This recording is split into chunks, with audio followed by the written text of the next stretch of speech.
تاج الشریعہ conference میں میں ببانگے دہل کہہ رہا ہوں، تاج الشریعہ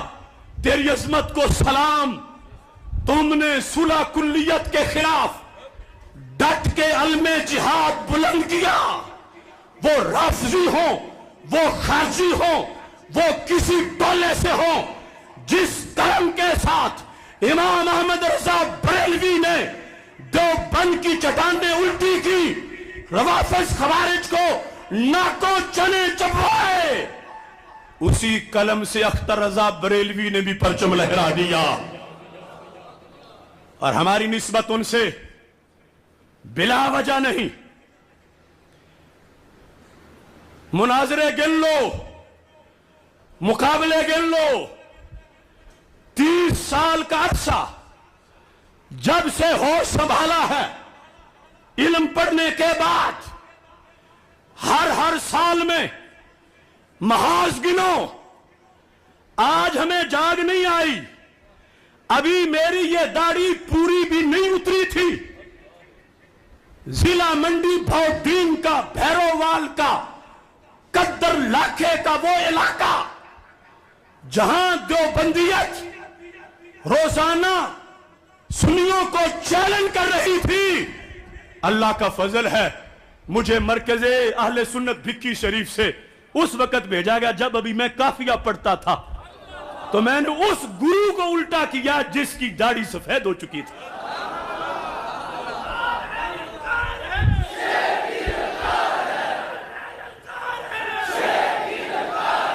ابھی میں دورہ حدیث پڑھتا تھا جس وقت مرالا منڈی بھودین میں دیوبند کا وہ مرکز جہاں 50 سال سے تبلیغی جماعتیں نکلتی تھیں پورے علاقوں کے لیے، اس دیوبند کے مرکز میں جا کر مناظرہ کر کے خود اس مسجد کے محراب پہ قبضہ جما کے ان کے مناظر کو وہاں سے بھگا کے نصف صدی کے بعد پہلا جمعہ پڑھا کے میں نے اللہ کے فضل سے فکر رضا کا پرچم بلند کیا۔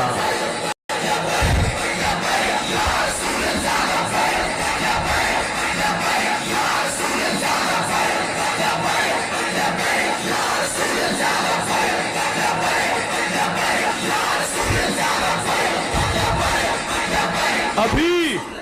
1988 کا وقت تھا، اور اتفاق یہ ہے کہ یہ صاحبزادہ امین اللہ نبیل صاحب اس وقت گاڑی کی ڈرائیونگ یہ کر رہے تھے جب ہم نے مرالا میں مناظرہ کیا تھا، اگرچہ وہ ڈرائیونگ ابھی اتنی پکی نہیں تھی، گاڑی لگ بھی گئی تھی، لیکن مناظرہ جتنا تو خوشی اتنی تھی کہ گاڑی تھی مناظر اسلام ترجمان اہل حق پیر سید محمد عرفان شاہ صاحب مشہدی کی، اور انہوں نے دے دی کہ تم نے مناظرہ کرنا ہے تو لے جاؤ۔ 88 گوجرانوالا کلاس کے ملن والی، وہاں پر رفع یدین پر مناظرہ تھا، یہ عبدالرشید جلن جس کو بعد میں گوجرانوالا عرفات کالونی میں مناظرے میں بواسیر ہو گئی تھی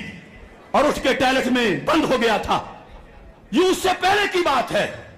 ابھی میں زمانہ طالب علمی میں تھا، اس طرح میں نے وہ عام چادر جو دیہاتوں والی ہوتی ہے میں نے کندھے پہ رکھی ہوئی تھی، تو مناظرے کا جب ٹائم ہو گیا تو مجھے شاہ صاحب نے کہا کہ اب یہ جو جاٹوں والی چادر ہے یہ اتار بھی دو،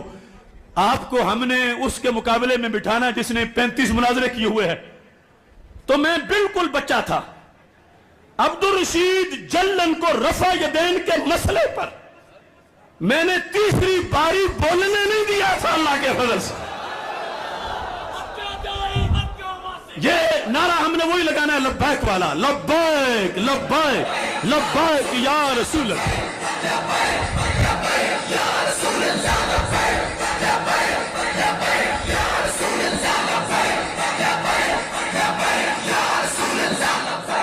اس اصل میں جس درجے کا رضوی ہوں، میرا عمر کا ایک ایک دن بولتا ہے، ہر سال میں بیان نہیں کرتا، ابھی 12 اکتوبر ساجد میر والا مسئلہ تو تمہارے سامنے ہے، کلو جلالی رضوی जो भी जलाली है वो रिजवी जरूर है, कि जलाली बनता ही था जब रिजवी हो। मैंने जो तहरुल कादरी को पकड़ के उल्टा किया था और उसके 13 घंटों का जवाब जो 6.5 घंटों में देकर उसको हमेशा के लिए दफन किया था, इसलिए नहीं कि उससे मेरा कोई प्लाटों का झगड़ा था, नहीं, मैंने इसलिए कि उसने इमाम अहमद रजा की इल्मियत को चैलेंज किया था, उसने नमूसे रिसालत से गद्दारी की थी। और जब मस्जिद या रसूल अल्लाह सल्लल्लाहु अलैहि वसल्लम गुलशन रावी उसमें था इसके रसूल सल्लम सेमिनार, जो जोर के बाद भी हुआ, असर के बाद भी हुआ, मगरिब के बाद भी हुआ, इशा के बाद भी हुआ। और हुकूमत ने ये जो पाबंदियां लगना बाद में शुरू, उस वक्त नई नई पाबंदियां थी, सारे थानों में मेरे खिलाफ। मिनहाजुल कुरान ने ये लिख कर दरखास्त में दिया था कि मौजू इश्क रसूल सलाम नहीं,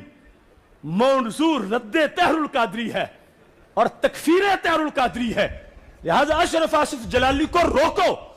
वरना यहां पे कत्लेआम हो जाएगा। 250 बंदा जामिया जलालिया से लेकर गुलशन रावी तक तहरुल कादरी ने मेरे कत्ल के लिए खड़ा किया, जो खुद उनके कारकुन ने बाद में रिकॉर्ड कराया कि उसने कहा जो होगा मैं संभाल लूंगा, अगर ये पहुंच गया तो फिर नहीं रुकेगा, इसे यही रोको, रास्ते में रोको, जैसे रुकता है इसको रोको। लेकिन वो जोर के बाद रोकना चाहते थे, हम तो फजर के बाद ही पहुंच गए थे।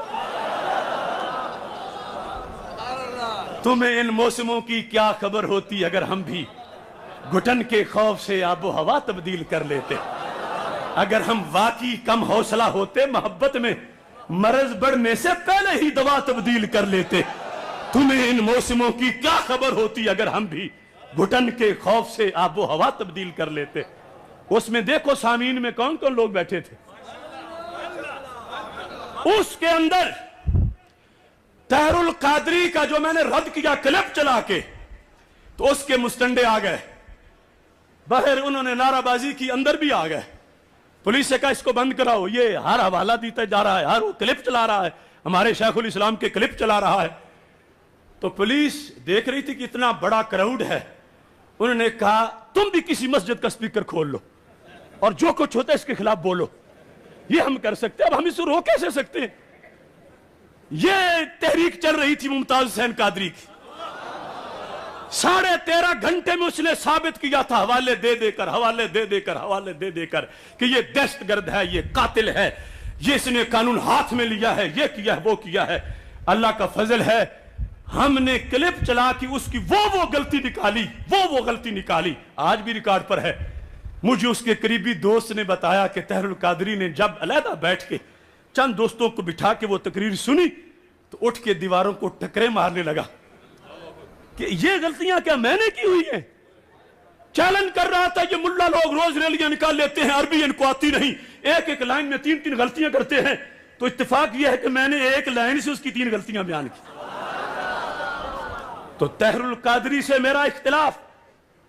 प्लाट का नहीं था, सुलह कुल्लियत की वजह से था, मुमताज कादरी से गद्दारी की वजह से था, नबू से रिसालत से गद्दारी की वजह से था। और उस वक्त भी लोग उसके चेले यही कहते थे, ये देखो हसद करते हैं, इन्हें हसद है। तब वो देखो वो हवाई जहाज पर है, ये साइकिल पे, मुकाबला कौन सा। तो हमने कहा हवाई जहाज वाले को भी इंशाल्लाह उतारेंगे। तो चश्मे फलक ने देखा माल रोड की खाली कुर्सियों पे निकल आया, फिर हिम्मत ना हुई कि कोई काल दे। आज ताज शरीयत